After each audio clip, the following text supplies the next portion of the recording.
우리는 오늘 우리 요한복음 20장 말씀을 통해서 인류 역사상 가장 위대한 아침의 풍경을 우리는 지금 접하고 있는 것입니다.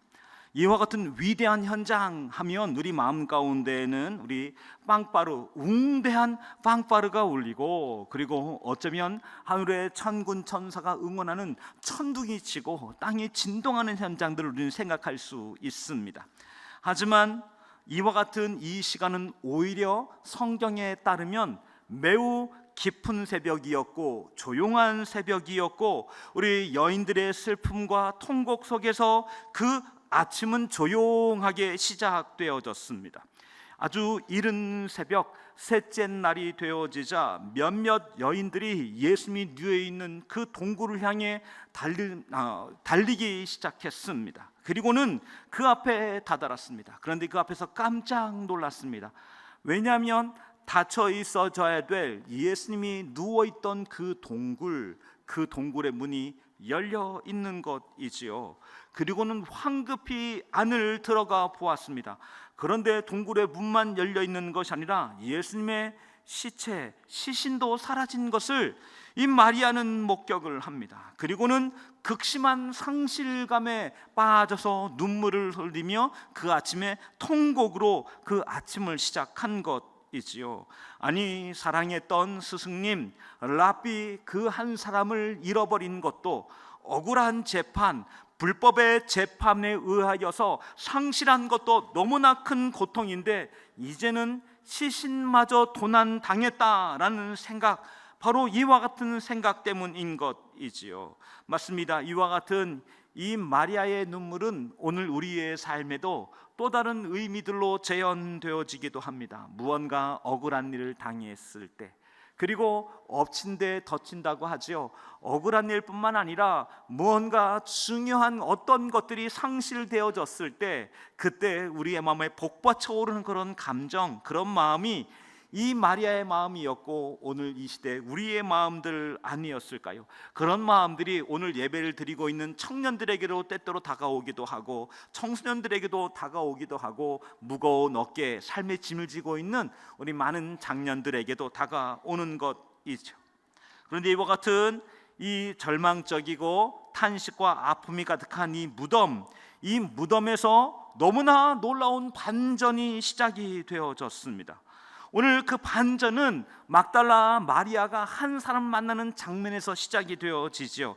저는 오늘 세 가지를 통해서 부활의 메시지를 나누려고 합니다. 첫 번째는 부활의 주님은 우리의 삶에 참된 동산지기라는 점이지요. 15절 말씀, 20장 15절 말씀은 이렇게 말합니다. 여자여 어찌하여 울며 누구를 찾느냐라고 말하였습니다. 누군가가 흐느껴 오는 여인에게 다가와서 이처럼 물었던 것이지요.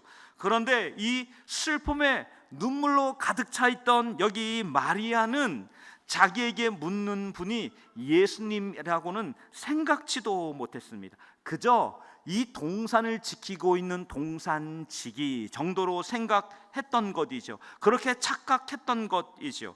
그런데 이와 같은 이 마리아의 착각은 우연이 아닌 것이죠. 마리아는 그처럼 착각했지만 사도 요한은 의도적으로 그것을 우리가 있는 성경에 기술해 놓았습니다.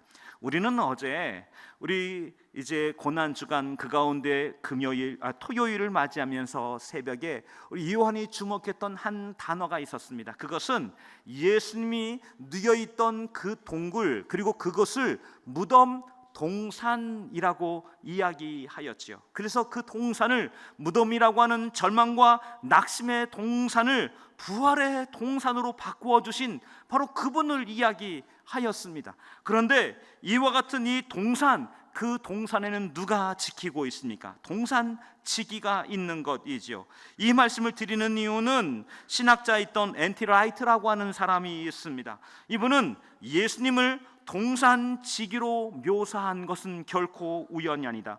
왜냐하면 창세기에서의 첫 아담은 에덴 동산의 동산지기였던 것이지요. 그 동산을 최초로 돌봤던 사람, 하지만 그 동산을 돌보던 중에 이 범죄함, 이 선악과를 따먹음으로 말미암아 사망의 권세가 그 위에 내려졌고, 그리고 온 땅이 죽음의 황무지, 그리고 또한 가시덤불이 일어나는 곳이 되어졌지요. 그런데 이제 예수님께서는 그 무덤 동산을 다시금 새 창조의 동산으로, 부활의 동산으로 바꾸셨습니다. 하운데 바로 그 순간 첫 아담은 에덴 동산 동산지기로 실패하였는데, 예수님은 이제 이 무덤 동산을 부활의 동산으로 바꾸시고 그 동산의 동산지기, 새로운 능력과 부활을 온 땅에 전하고 나누는 한 사람, 참된 동산지기로 이야기하고 있는 것이지요.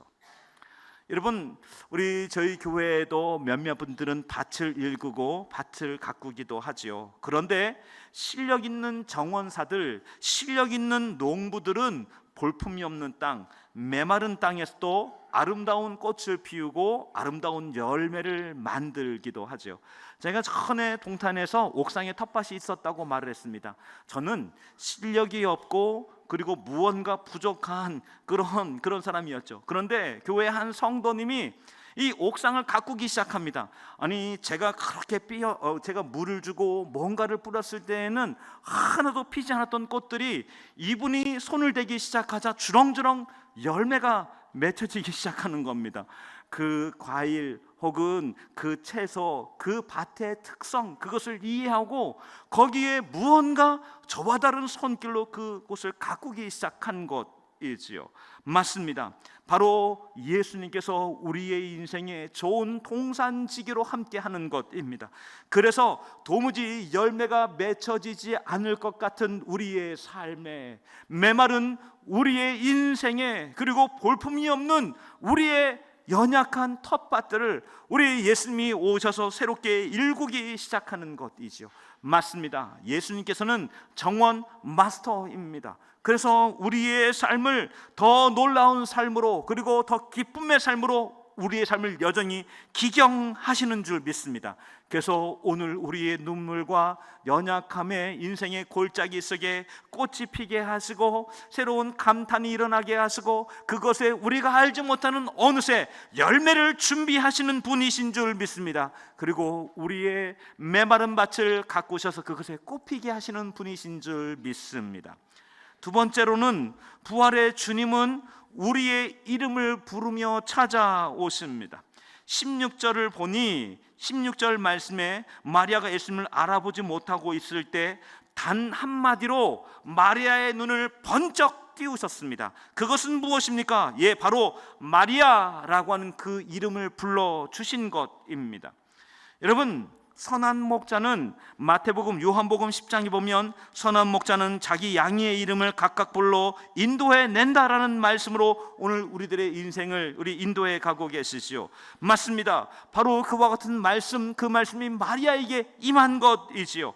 어떤 논리로 마리아에게 내가 부활했어, 내 손을 봐, 내 옆구리에 창자국을 봐, 그리고 이와 같은 것 속에 여기에 내가 채찍 맞았던 자국이야 라고 하면서 본인의 몸을 보여주었던 것이 아니라, 논리적으로 무언가를 설명해 주었던 것이 아니라 그의 이름을 부름으로, 그를 호명함으로, 정확하게 그의 심령에 그 이름을 부름으로 그에게 다가오신 것이죠. 이것은 각박하고 치열한 우리의 삶, 아무도 우리의 이름을 알아주지 않는 우리의 인생과 세상 속에서 너무나 큰 위로가 되기도 합니다. 서울의 우리 복잡한 신도림역에서 일어난 한 청년의 이야기입니다. 지방에서 올라왔습니다. 몇 년째 취업 준비를 하면서 고시원에서 생활을 하였습니다. 그리고 취업 준비마다 번번이 이제 낙방하게 되어졌습니다. 찾아오는 생활고며 실패감이며 두려운 마음이며 이루말 수 없는 마음이 왔죠. 그리고 서울 그곳에 아는 사람이 별로 없었습니다. 그래서 어느 한날 우울증이 찾아왔고, 그리고 공황장애까지 찾아오게 되어졌습니다. 그리고 어느 한날은 출근 인파들을 뚫고 그 빽빽한 지하철, 그 지하철을 타고 어딘가로 걷던 중에 갑자기 여기 이 공황장애가 시작이 되어진 것입니다.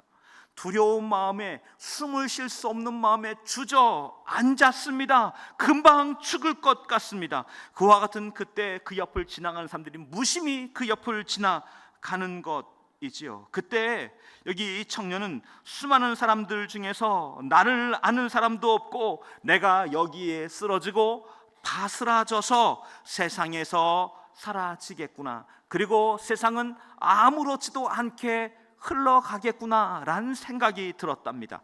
그 순간 생을 포기하고 싶은 마음이 훅 하고 마음에 들어왔습니다. 그때 그 시끄러운 그 와중에 누군가가 또렷하고 선명하게 그의 이름을 불러주었던 것이죠. 지훈아 라고 어딘가에서 목소리가 들려왔습니다. 그것은 이 고향 교회에서 학창 시절 내내 이 시골 교회를 다니면서 본인을 돌보아주고 기도해 주었던 목사님이 있었던 것이죠. 이 목사님이 수많은 군중들 중에서 그 이름을 불러주었던 것입니다. 우연찮게도 여기 서울에 급히 볼 일이 있어서 지난 밤 올라왔다가 아침에 어딘가를 향해 가고 있던 중이었습니다. 그런데 그 수많은 인파 속에서 몇 년 전에 헤어졌지만 그 청년이 쓰러져 있는 것을 보고 이름을 다급히 불러 주었던 것이지요. 그와 같은 자기의 이름을 정확하게 부르고 그리고 다가오는 그분으로 인해서 여기 청년은 다쳤던 마음이, 그리고 꽁꽁 얼어붙었던 심장이, 그리고 이 점점 호흡할 수 없을 것 같이 이 심장이 점점 쪼그다는 그 상황 가운데 그 마음이 열리기 시작했습니다. 그리고는 숨을 쉬기 시작했습니다. 이렇게 이야기했답니다. 눈물을 쏟으면서 목사님, 저 너무 힘들어요. 저 좀 도와주세요 라고 하는 이 한마디를 남겼습니다. 목사님 모든 일을 다 제쳐두고 그 청년을 일으켰고 그리고 그 청년을 안전하게 도와주었고 이 청년은 지금도 우리 지금 취업해서 서울에서 열심히 살고 있습니다. 한 책에서 읽었던 간증의 내용이기도 하지요. 그렇습니다. 우리의 이름을 아신다, 우리의 이름을 기억한다, 그리고 우리의 이름을 부르신다는 것입니다. 여러분, 세상 그 막막한 이 땅을 살아가는 가운데 사람들의 이름이 점점 사라져가고 있습니다. 직장에서도 직함으로 불려지는 것이지요. 학교에서는 성적으로 그 한 사람을 기억하기도 합니다. 아파트 평수로, 때로는 타고 다니는 차로 그 사람을 기억하는 시대 속에서 많은 사람들은 군중 속에 살아가는 것이지요. 우리 이와 같은 이 시대 속에서 우리 대형 교회들이 더욱더 커져가고 있습니다. 그 가운데 한 가지는 많은 사람들이 이제 우리 자기의 이름을 알려지지 않는 무명의 한 사람으로, 그리고 신앙생활을 조금 우리 대형 교회에서 편안히 하려 하는 그 삶 속에 들어간 이들도 있는 것이죠. 하지만 얼마 지나지 않아서 아무도 자기의 이름을 불러주지 않는 곳에서, 아무도 자기의 인생과 삶에 관심이 없는 곳에서 사람들은 때로 그 동을 돌리게 되는 것이죠. 맞습니다. 여러분 기억하십시오. 우리 천지를 창조하시고 세상에 무수히 많은 생명들을 일으키시는 우리 하나님께서 우리의 이름을 기억하십니다. 그리고 그 이름을 손바닥에 적어 두셨습니다. 그리고는 그 이름을 잊지 아니하시는 것이지요. 그리고 우리에게 찾아오시는 것이지요. 그리고 우리의 이름을 부르십니다. 광서바라고 부르시고 우리 성도님의 한 분 한 분의 이름을 불러주시는 것이지요. 때로 우리의 삶이 지치고 고단할 때 하나님 바라보며 그저 주여라고 한마디만 하여도 주님은 사랑하는 내 딸아, 내 아들아, 우리 이름을 부르면서 우리에게 달려오시는 분이신 줄 믿습니다. 마지막 세 번째로는 우리에게 새로운 가족과 새로운 사명을 우리에게 부어주십니다. 17절에 이와 같은 기쁨의 주님을 만났습니다. 이 기쁨과 즐거움 속에서 마리아는 예수님을 어떻게 해서든 붙잡고 싶었습니다. 예수님을 어떻게 해서든 가까이 하고 싶었던 것이죠. 그런데 예수님께서 이처럼 말씀하십니다. 나를 붙들지 말라라고 말씀하시는 것이죠. 이것은 사랑하는 제자를 밀쳐내는 것이 아닙니다. 이것은 이제 예수님께서 부활하시고 승천하실 것이며 지금 육신적인 만남을 넘어서서 이제 성령을 통해서 영원히 더 깊은 관계로 나아가기 위하여 말씀하시는 초대인 것이지요. 그리고 또한 이와 같은 이 마리아에게 한 말씀을 더합니다. 17절에 너는 내 형제에게로 가서라고 말씀하였습니다. 사실 이 단어 속에서 이 형제란 단어는 굉장히 의미가 깊습니다. 예수님께서는 그 이전에 제자들을 부를 때, 그 이전에 주변에 있던 많은 조력자들을 부를 때 우리 종이라고 부르셨습니다. 이름을 불러주셨습니다. 친구라고 때로 말씀하셨습니다. 그런데 부활하신 이후에 예수님은 그 제자들을 향하여서 내 형제들에게라고 말씀하셨습니다. 이 형제는 잘 알고 있는 사이를 말씀하는 것이 아닙니다. 바로 우리 혈육온난한 형제와 형제 사이에 쓰여지는 단어인 것이지요. 맞습니다. 바로 그때 쓰여지는 단어입니다. 자기 동생에게 부르는 것처럼, 그리고 자기의 형에게 부르는 것처럼 내 형제들에게 라고 말씀하고 있는 것이지요. 맞습니다. 예수님께서는 이와 같은 시간이 나여서 예수님의 제자들을 그저 종이 아니라 누구로 부르시고 계신다고요? 형제로 부르셨습니다. 깊은 관계로 부르셨습니다. 가족으로 부르신 것입니다. 여러분, 예수님께서 오늘 우리에게 오셔서 우리를 형제로 부르십니다. 내 사랑하는 형제여 라고 부르시는 것이죠. 우리 이름을 불러가면서 부르시는 것이죠. 내 사랑하는 자매여 라고 부르시는 것이죠. 맞습니다. 주님은 오늘 우리를 새로운 가족으로 부르십니다. 내가 너의 형제다.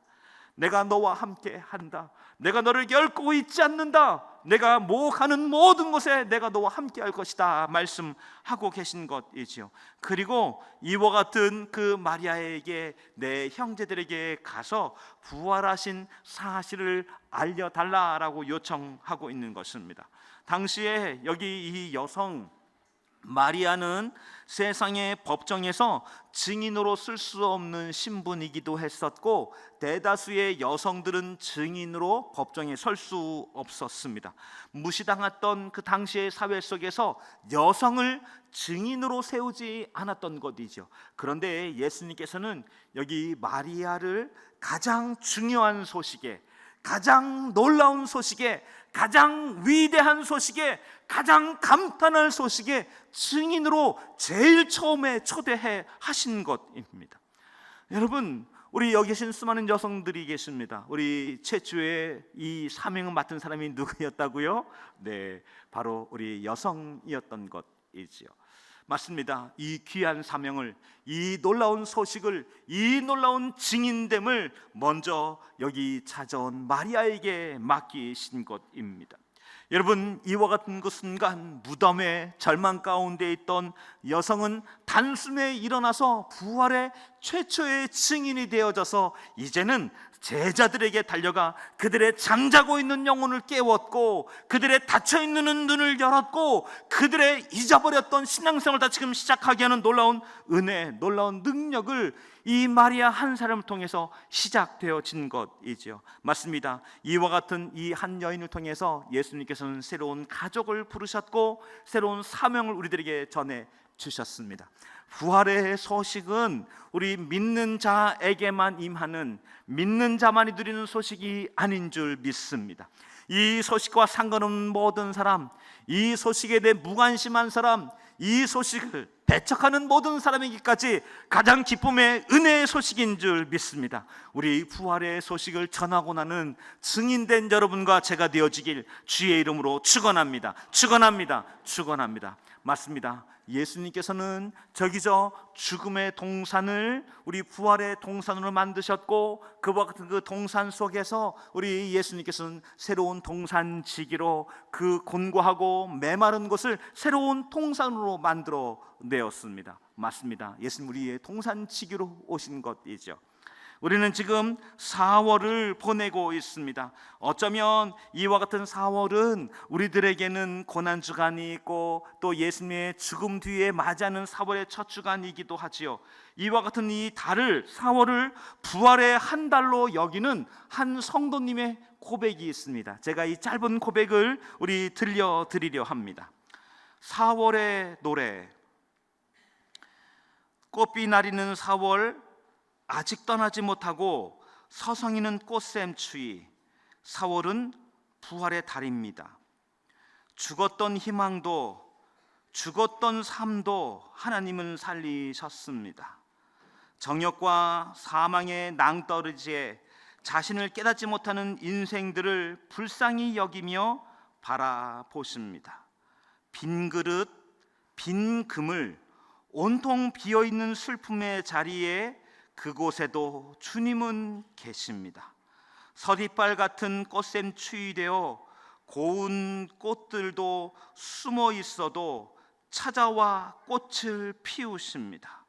주님은 빈 무덤을 찾아 슬피 우는 여인들을 바라보시며 그 눈길로 나를 바라보십니다. 따뜻한 사랑으로 오십니다. 다시 사신 예수님이라고 하는 짧은 한글입니다. 바로 우리 교회 박정장 권사님이 쓰신 이 짧은 글이기도 하지요. 4월 꽃샘추위 속에서 꽃들이 추위 속에 숨어 있어도 그런가 하면 우리의 인생이 빈 그릇 또 빈 그물이어도 주님은 오셔서 우리를 새롭게 하는 이 4월, 그래서 우리 권사님은 이 4월을 부활의 한 달로 선언하고 있습니다. 우리 사랑하는 성도님, 우리 4월 한 달의 첫 주를 맞이하였습니다. 이 4월 한 달이 성도님들이 부활의 한 달이 되어주시길 주의 이름으로 축원합니다.